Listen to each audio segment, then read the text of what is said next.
El nombre de Clay Allison permanece en el folclore del viejo oeste, como el eco de un revólver de 6 tiros cruzando un cañón, fuerte, inquietante e imposible de ignorar. Un veterano confederado que se convirtió en ranchero, vigilante y asesino a sangre fría, Allison se forjó una reputación como uno de los hombres más violentos de la frontera. Para sus seguidores era un vengador intrépido que llevaba justicia donde la ley era débil. Para sus enemigos no era más que un borracho imprudente con un temperamento explosivo.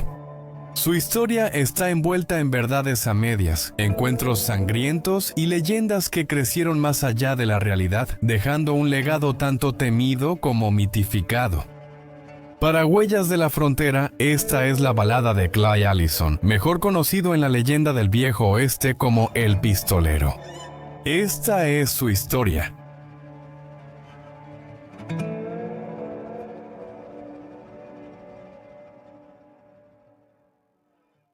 La vida de Clay Allison comenzó en la región montañosa de Tennessee, pero pronto la violencia, el dolor y la inquietud lo empujaron al oeste, volviéndolo leyenda. Nació el 2 de septiembre de 1841 cerca de Waynesboro, Tennessee, siendo el cuarto de 9 hijos de Jeremiah Scotland Allison y Maria Ruth Brown. Su padre, un estricto ministro presbiteriano que también criaba ganado y ovejas para ayudar a mantener a su numerosa familia, estableció el tono de disciplina en el hogar. Pero cuando Clay tenía solo 5 años, su padre murió dejando un vacío en la familia que nadie pudo llenar. Esa pérdida temprana pesó sobre él. Desde temprana edad lo recordaban como alguien de humor cambiante, temperamental y propenso a arrebatos violentos. Aunque nació con un pie zambo, ese defecto nunca lo limitó realmente. Trabajó la pedregosa tierra de Tennessee junto a sus hermanos, realizando el duro trabajo que implicaba cuidar el ganado y los cultivos. Esos años le dieron una fuerza fibrosa, pero también reforzaron la amargura que creció tras perder a su padre, tan joven. Los vecinos recordarían después cómo arrebatos repentinos parecían apoderarse de él, como si una parte de él siempre estuviera hirviendo bajo la superficie, esperando estallar. Su adolescencia estuvo marcada por largos días en el campo, estallidos de ira y una creciente reputación de ser impredecible. Para cuando estalló la guerra civil, Clay tenía 20 años y estaba listo para pelear.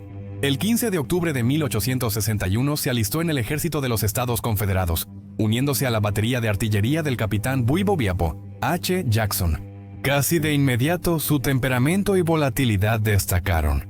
Se dice que una vez amenazó con matar a sus oficiales superiores cuando se negaron a perseguir a los soldados de la Unión que se retiraban. Pero después de solo 3 meses, Allison fue dado de baja. Los médicos del ejército atribuyeron su inestabilidad a una vieja lesión en la cabeza, diciendo que el estrés le provocaba convulsiones y ataques violentos. Escribieron que su condición era, cito, en parte epiléptica y en parte maníaca. Esta baja médica pudo haber terminado con su carrera militar, pero Clay Allison no era del tipo que se mantenía alejado de una pelea por mucho tiempo. En septiembre de 1862 se volvió a enlistar, esta vez con la 9ª Caballería de Tennessee. Quedó bajo el mando del general Nathan Bedford Forrest, uno de los líderes más notorios de la Confederación. Conocido como el mago de la silla de montar, Allison sirvió como explorador y espía, roles que se adaptaban a su naturaleza audaz. Él prosperó en el estilo de guerra rápido e irregular por el que Forrest era famoso. Pero este segundo periodo en el ejército terminó, igual que el primero, en caos. En 1865, cuando la guerra llegaba a su fin, Allison fue capturado y acusado de espionaje. Fue declarado culpable y sentenciado a morir ante un pelotón de fusilamiento en Gainesville, Alabama. Logró una fuga audaz al matar a un guardia y desaparecer en la noche. Los registros históricos señalan que Allison finalmente se rindió junto con los hombres de Forrest el 4 de mayo de 1865. Fue prisionero de guerra brevemente antes de ser liberado bajo palabra el 10 de mayo y regresar a casa. Pero el final de la guerra no le trajo paz.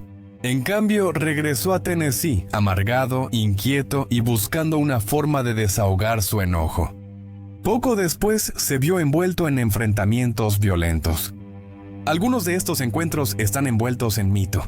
Pero una historia que se repite a menudo cuenta que un cabo de la Unión del Tercer Regimiento de Caballería de Illinois llegó a la granja de la familia Allison con la intención de apoderarse de la tierra. Por supuesto, el enfrentamiento se volvió feo. Y cuando el soldado supuestamente rompió un jarrón que pertenecía a la madre de Clay, un preciado regalo de aniversario de su difunto padre, Clay perdió el control. Él tomó un rifle y mató al hombre de un disparo en el acto. Ya fuera completamente cierta o en parte una leyenda, la historia reflejaba la reputación que tenía Allison en esos años, de carácter explosivo, violento e implacable cuando lo provocaban. Para 1866 Tennessee ya no podía contenerlo. Junto con sus hermanos Monroe y John, su hermana Mary y su esposo Louis Coleman, Allison dejó atrás el hogar de su infancia. Su destino era la región del río Brazos en Texas, una zona donde las oportunidades eran abundantes, pero la violencia nunca estaba lejos. Incluso en el camino hacia el oeste, el temperamento de Clay se desbordó. En un incidente notorio, golpeó a un barquero llamado Zacarías Colbert, casi hasta matarlo durante una pelea por las tarifas. Ese acto brutal lo perseguiría años después, cuando el sobrino de Colbert buscó venganza, solo para ser abatido por Allison en un sangriento ciclo de represalias. Para cuando Clay Allison llegó a Texas, ya era un hombre definido por la violencia, moldeado por el dolor y desvinculado de la vida de un simple hijo de granjero en Tennessee. La frontera le daría mucho espacio para desatar la furia que había estado acumulando desde su infancia. Y pronto su nombre sería mencionado en todo el oeste como uno de los forajidos más peligrosos e impredecibles de su generación.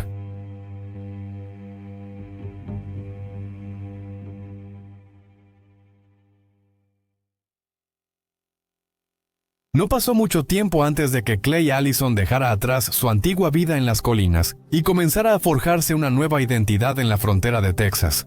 Semanas después de mudarse en 1866, Clay Allison se adentró en las altas llanuras directamente en el trabajo de vaquero, tomando empleos como peón en ranchos por todo el país de Brazos.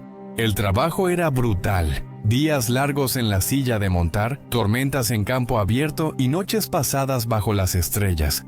Pero le quedaba bien. Aprendió el oficio rápidamente, adquiriendo las habilidades necesarias para lazar, marcar y arrear el ganado. Pero igual de rápido se hizo conocido por su temperamento explosivo. Una disputa por los derechos de agua, por ejemplo, casi se convierte en un enfrentamiento a muerte. Según una historia, Allison y su oponente se enfrentaron con cuchillos Bowie junto a una tumba recién cavada, con la idea de que el hombre que perdiera no necesitaría ser enterrado en otro lugar. La pelea terminó antes de que se derramara sangre, pero mostró cómo las disputas de Allison a menudo escalaban hasta convertirse en enfrentamientos casi mortales. Ese mismo año, Allison cabalgó junto con Charles Buenanoche y Oliver Amando en su famosa arreo de ganado, a lo largo de lo que se conoció como el Sendero Buenanoche-Amando. En junio de 1866, Buenanoche y Amando partieron con 18 vaqueros y 2,000 cabezas de ganado rumbo a Fuerte Sumner, Nuevo México. El ejército de los Estados Unidos había obligado a más de 8,000 navajos a ir a la reserva de Bosque Grandondo, cerca de ahí, un lugar donde las cosechas fracasaban y la comida era escasa. Tanto los soldados como las familias nativas necesitaban carne de res, y Buenanoche y Amando tenían la intención de satisfacer esa demanda. Vendieron novillos a 8 centavos la libra, ganando suficiente oro para reinvertir en manadas más grandes. Para Allison, el arreo era más que un salario. Le dio una probada de la creciente industria ganadera que moldearía su futuro. También lo introdujo a las redes más amplias de vaqueros y rancheros, cuyos nombres más tarde estarían ligados al suyo.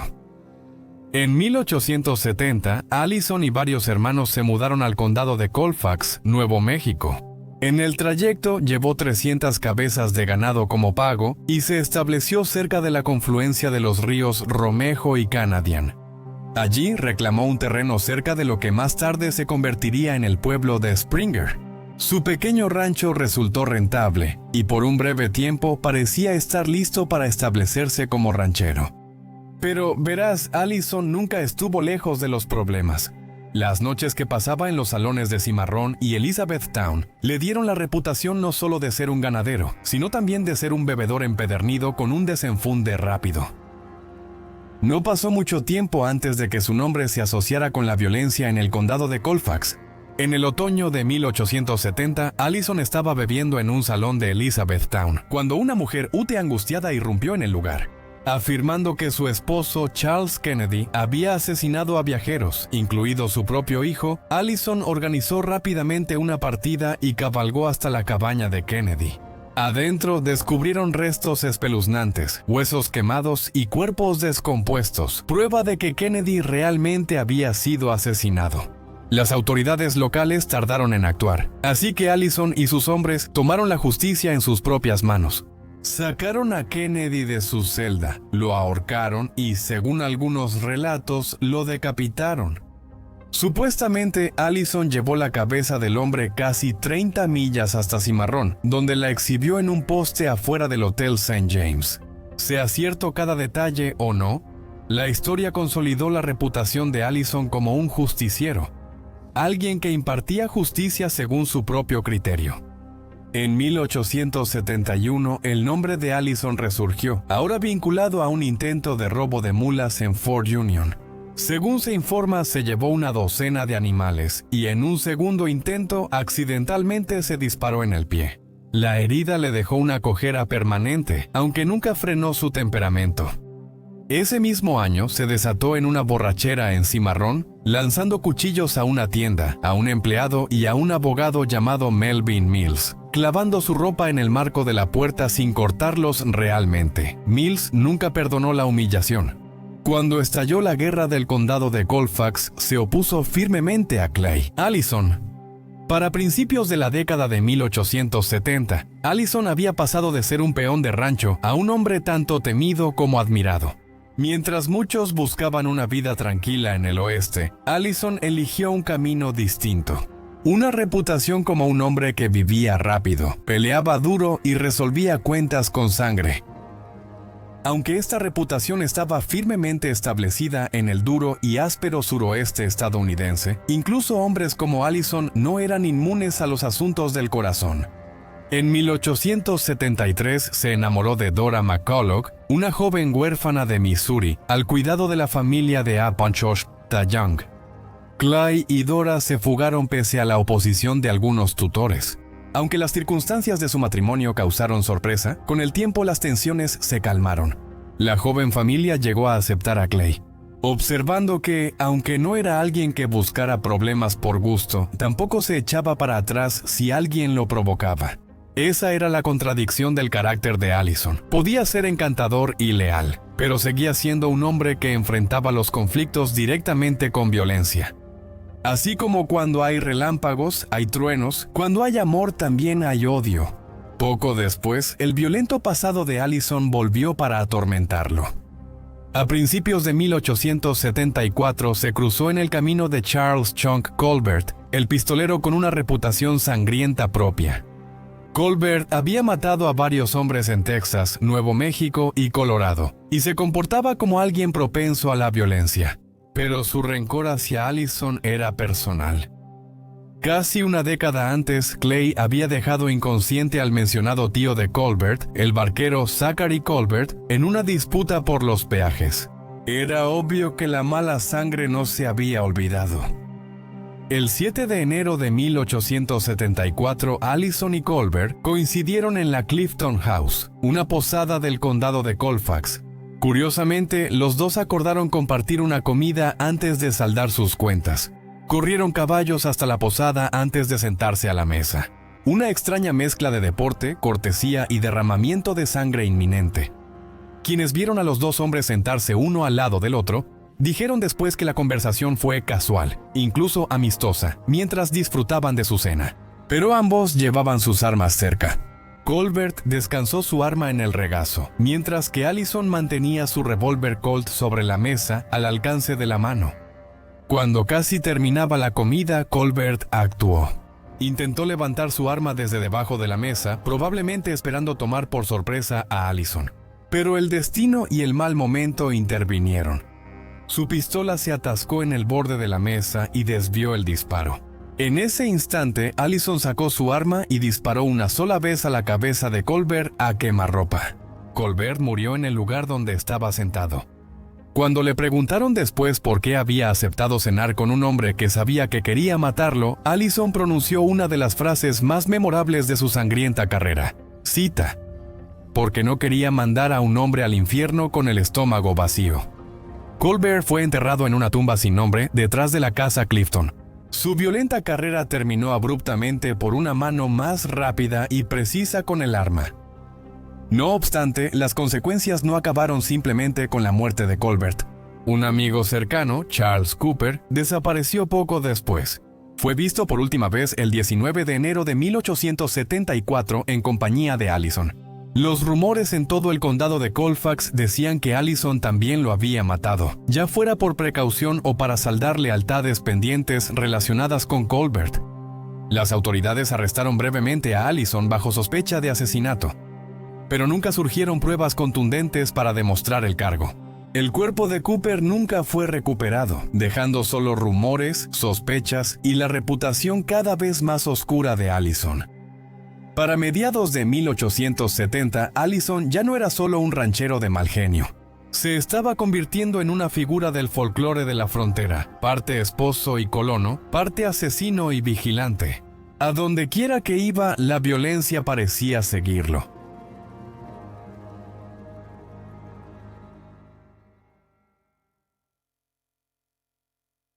A mediados de 1870, el norte de Nuevo México era un foco de avaricia, corrupción y justicia fronteriza. El problema se centraba en la vasta concesión de tierras Maxwell. Casi 2 millones de acres de valles fértiles, riberas y tierras boscosas, originalmente otorgadas por México en 1841 a Carlos Boggian y Guadalupe Miranda. Después de pasar a manos de Lucian Maxwell, quien más tarde vendió la propiedad a inversionistas extranjeros, la tierra se convirtió en un punto crítico para una lucha violenta entre especuladores adinerados, respaldados por el infame Círculo de Santa Fe, y los colonos, rancheros y mineros que habían forjado sus vidas en esa tierra mucho antes de la venta. El poderoso Círculo, un grupo de abogados, políticos y empresarios con influencia sobre los tribunales y gobernadores, utilizó presión legal, desalojos, cabildeo e intimidación para intentar consolidar el control. Pero en la frontera, los papeles rara vez eran respetados tanto como una pistola cargada. Fue en esta atmósfera tan volátil donde Clay Allison pasó de ser un pistolero notorio a algo parecido a un caudillo local. Circulaban rumores de que se había convertido en el líder del movimiento de resistencia de Cimarrón, luchando codo a codo con los colonos contra los forasteros que reclamaban sus tierras. En la práctica, Allison y sus hombres patrullaban, restringían movimientos y advertían que simpatizantes del grupo que permanecieran mucho en el pueblo arriesgaban la vida. Ya fuera como protector autoproclamado o como temido ejecutor, el nombre de Allison tenía peso y su reputación violenta lo convertía tanto en un recurso como en un peligro para cualquier bando que lo reclamara. El asesinato del predicador Franklin Tolby en septiembre de 1875 desató el conflicto. Kinley Tolby, un predicador itinerante y voz respetada en la comunidad, apoyaba abiertamente a los colonos en su lucha contra la compañía de concesión de tierras. Cuando lo encontraron muerto de un disparo en la espalda cerca de Clear Creek, muchos habitantes locales estaban convencidos de que su muerte había sido orquestada por hombres vinculados al Círculo de Santa Fe.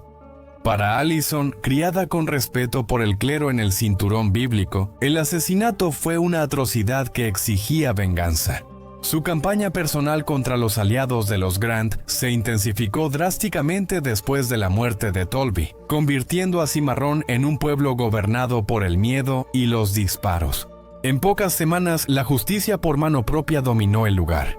Un cartero llamado Cruz Vega fue acusado de complicidad en el asesinato. Se decía que una turba enmascarada lo incluía. Allison arrastró a Vega fuera de su casa y lo colgó de un poste de telégrafo, subiendo y bajando su cuerpo, hasta que nombró a sus cómplices.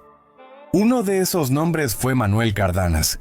Cardanas fue capturado pronto, golpeado y obligado a confesar que él y Vega habían emboscado a Tolby por órdenes de asociados prominentes del grupo, incluyendo al doctor local Roberto Longwell y al abogado Melvin Mills. Aunque Cardanas fue regresado brevemente a la cárcel, una multitud enfurecida lo sacó esa noche y lo ejecutó a sangre fría. A partir de ahí, la violencia se descontroló. El familiar de Vega, Francisco Pancho Grigo, quien también estaba vinculado a la banda, juró vengarse de Clay Allison. El 1 de noviembre de 1875, los dos hombres se enfrentaron en el salón de Lambert, el Hotel St. James. Eso dicen los testigos. Bebieron juntos, brevemente, intercambiaron palabras tensas, y Riego intentó distraer a Allison con un movimiento de su sombrero. Pero Clay desenfundó más rápido.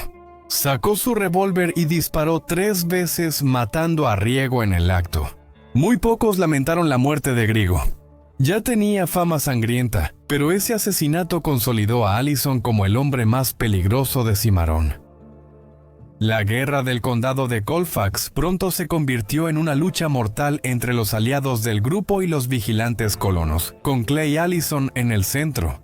Los funcionarios locales que se opusieron a él, incluyendo a Longwill y Mills, cometieron el error de declarar abiertamente que merecía ser asesinado. Sabiendo muy bien que Allison probablemente atacaría primero, ambos hombres huyeron de Cimarrone escoltados por el ejército. Su partida dejó a Allison más libre que nunca para controlar el pueblo, y su siguiente objetivo fue la prensa. Después de que el Cimarrone News y la prensa publicaran artículos favorables al grupo, Allison y sus hombres irrumpieron en la oficina. En enero de 1876 destrozaron la imprenta con mazos y arrojaron sus restos al río Cimarrone. Era un mensaje claro: no se toleraría la oposición. La anarquía y el derramamiento de sangre llamaron la atención de las autoridades superiores, y el gobernador Samuel B. Jaxtel, él mismo un instrumento del Círculo de Santa Fe, planeó eliminar a Allison. Cartas revelaron que el gobernador instó a los operativos a atraer a Allison a una trampa bajo pretexto de reunión o tregua, y matarlo, y a cualquier habitante del pueblo que se resistiera. Pero todo el plan se vino abajo antes de que pudiera iniciarse. Cuando Allison y otros percibieron el peligro y se negaron a asistir a la reunión organizada. Incluso cuando los soldados rodearon su casa semanas después, Allison se rindió tranquilamente y fue liberado en pocas horas. Su reputación de valentía y quizás la renuencia del ejército a provocar más violencia le salvaron la vida. Para finales de 1876, el ciclo de asesinatos había agotado a Allison. Él y su hermano menor, John, dejaron Nuevo México brevemente para ir a Colorado, solo para encontrarse envueltos en otro enfrentamiento mortal, en un salón de baile en Bend, donde Clay, por supuesto, disparó y mató al alguacil adjunto Charles Faber durante una pelea caótica. Aunque enfrentó cargos de homicidio involuntario, los testimonios a su favor lo ayudaron a evitar la condena una vez más. Y para 1878, Clay Allison vendió su rancho en Nuevo México y se fue a otro lugar. Como en los viejos tiempos, la guerra del condado de Colfax dejó una mancha imborrable en la historia de Nuevo México, con un estimado de 200 vidas perdidas. Para Clay Allison fue este el punto máximo de su poder y notoriedad. En Cimarrón, su palabra era ley, y su disposición a matar por venganza ante una ofensa o simplemente para imponer su dominio lo hacía tanto temido como admirado. Aunque él simbolizaba la justicia fronteriza, la ley y el orden empezaban a volverse en contra de hombres como él.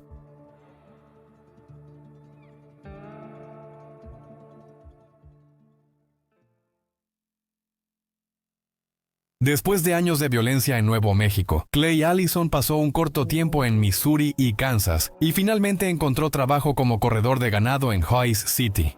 Poco después, su nombre apareció en Dodge City, un lugar que rápidamente se estaba volviendo infame como la capital ganadera del oeste. Para entonces, la fama de Clay Allison como hombre peligroso ya se había extendido, por lo que muchos en Dodge estaban cautelosos al llegar él al pueblo. Según algunos relatos, Clay Allison se enfrentó al ayudante del alguacil Wyatt Earp por el trato a los ganaderos empleados por Allison. Versiones posteriores de la historia, contadas principalmente después de la muerte de Clay Allison, afirmaban que Wyatt Earp y Bud Masterson lo confrontaron personalmente en un salón, obligando a Allison a echarse para atrás. Pero la evidencia contemporánea muestra una imagen diferente. Charlie Seringo, quien presenció el incidente y más tarde se convirtió en detective de Pinkerton, escribió que no fue Wyatt Earp quien calmó la tensión, sino dos ganaderos, Dick McNulty y Chuck Bison, dueño del Long Branch Saloon. Fueron ellos quienes persuadieron a Allison y a sus hombres de entregar sus armas, poniendo fin al enfrentamiento antes de que se volviera sangriento. El casi duelo entre Wyatt Earp y Allison sigue siendo una de esas historias medio míticas del viejo oeste, parte rumor y parte realidad, que continúa alimentando la leyenda de ambos hombres. Para 1880, Allison se había adentrado más en Texas, donde él y sus hermanos registraron la marca de ganado Ace en el condado de Wheeler. Ese mismo año estableció un rancho a 12 millas al noreste de Mobile, Texas, a lo largo del río Washita y el arroyo Gageby. Allison parecía asentarse en la respetabilidad, administrando ganado con su familia y dejando atrás el caos de Nuevo México. Pero por supuesto sus viejos hábitos a menudo volvían a salir a la luz. Las travesuras de Allison en Texas se difundieron rápido. Se le recordaba por sus hazañas escandalosas, como cabalgar por el pueblo desnudo, salvo por su cinturón de pistolas, deteniéndose en las cantinas para invitarle una copa a todos.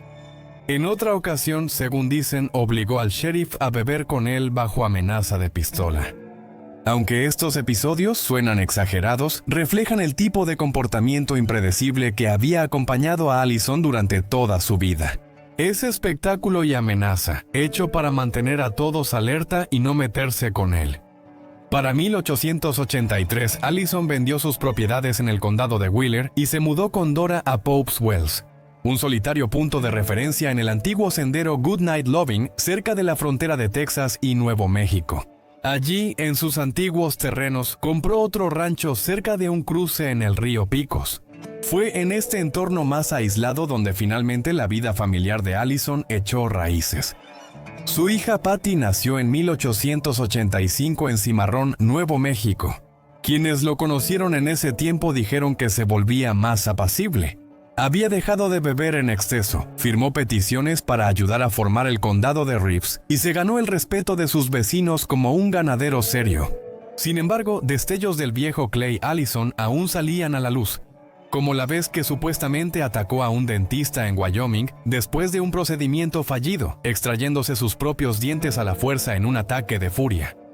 Su racha violenta no terminó con disparos, sino con un accidente insólito. El 1 de julio de 1887, mientras transportaba suministros en Picos, Texas, la carreta de Allison pasó por un terreno accidentado cerca del río. Un saco de grano se deslizó de la carga y cuando intentó agarrarlo, perdió el equilibrio y cayó debajo de las ruedas. En cuestión de segundos, la carreta le aplastó el cuello, matándolo al instante. Un vaquero encontró la carreta desbocada y la siguió hasta el cuerpo de Allison, que yacía sin vida en el polvo. El hombre, que había sobrevivido a la guerra civil, innumerables peleas y años de violencia en la frontera, encontró su final en un accidente repentino y casi absurdo. Tenía 47 años. Allison fue enterrado al día siguiente en el cementerio Pico. Su muerte dejó a Dora viuda con una hija pequeña. 7 meses después, ella dio a luz a su segundo hijo, Perla Clay. Un mes después, el hermano de Clay, Monroe, también murió, lo que representó otro golpe para la familia en duelo. Dora finalmente se volvió a casar y se mudó a Fort Worth, mientras que los hermanos Allison desaparecieron de la escena uno por uno. John Allison, hermano menor y a veces cómplice de Clay en la violencia, murió en Tennessee en 1898. Apenas tenía 43 años. Los últimos años de Clay Allison son difíciles de precisar entre la leyenda y la realidad. Algunos vecinos lo recordaban como un hombre de familia reformado, un ranchero que había dejado atrás su juventud violenta. Otros no podían olvidar sus locuras borracho, su temperamento salvaje y su historial de derramamiento de sangre. ¿La verdad? Bueno, la verdad está en algún punto intermedio. Allison nunca encajó del todo en los papeles que le asignaba la mitología de la frontera. Él no era ni un forajido directo ni un hombre de ley justo. Él representaba las contradicciones de la reconstrucción en el oeste. Un veterano confederado, un vigilante, un ranchero, un borracho y, a veces, un terrorista doméstico con vínculos con el Ku Klux Klan. Su historia refleja no solo inestabilidad personal, sino la volatilidad de una época en la que la ley y el orden eran frágiles y donde la reputación podía ser tan mortal como una bala. Al final, la vida y muerte de Clay Allison simbolizaron la línea borrosa entre la historia y el mito en la frontera estadounidense. Dejó atrás relatos de duelos y excentricidades, historias que difuminaron la realidad y la ficción hasta volverse inseparables. Ya sea visto como un asesino peligroso, un temerario buscador de atención o simplemente un hombre que intentó, sin éxito, encontrar la paz, Allison sigue siendo una de las figuras más inquietantes y violentas del viejo oeste. Ambos, grandioso y muy humano a la vez.